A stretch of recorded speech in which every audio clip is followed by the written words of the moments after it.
Une célébration qui marque une renaissance.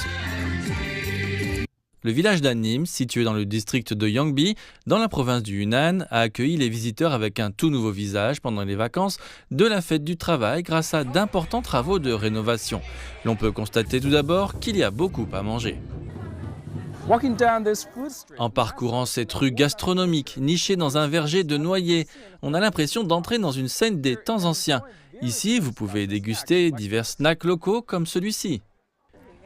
Et il y a autant à boire. Savez-vous ce qu'était ce bâtiment? C'était en fait une étable. Aujourd'hui, il est devenu un café. Il y a beaucoup à voir et à entendre.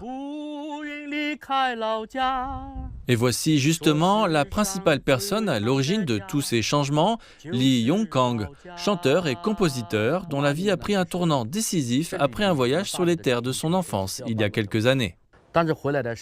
Lorsque je suis revenu, l'endroit où nous sommes assis aujourd'hui était une décharge, avec des herbes sauvages qui poussaient partout et des eaux usées qui coulaient.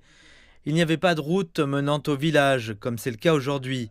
La majorité des villageois qui restaient à la maison étaient des personnes âgées, car la plupart des jeunes s'étaient aventurés sur le marché du travail.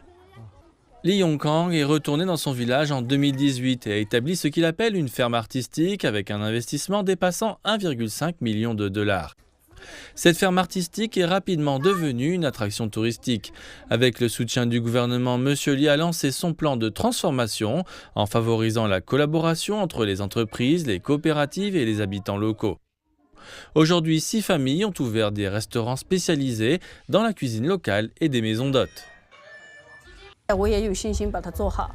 Je suis confiante dans la gestion de ce projet. Si les premières familles réussissent, cela incitera sans aucun doute d'autres villageois à rejoindre l'aventure. Et nous pourrons alors nous développer tous ensemble. L'amélioration des infrastructures ne sert que de base. Le gouvernement local souhaite approfondir son patrimoine culturel et en faire un paradis pour les artistes. Mon studio d'enregistrement est également en train d'être réinstallé dans le village. Les travaux commenceront juste après les vacances et il est prévu qu'ils deviennent l'un des meilleurs de la province d'ici novembre.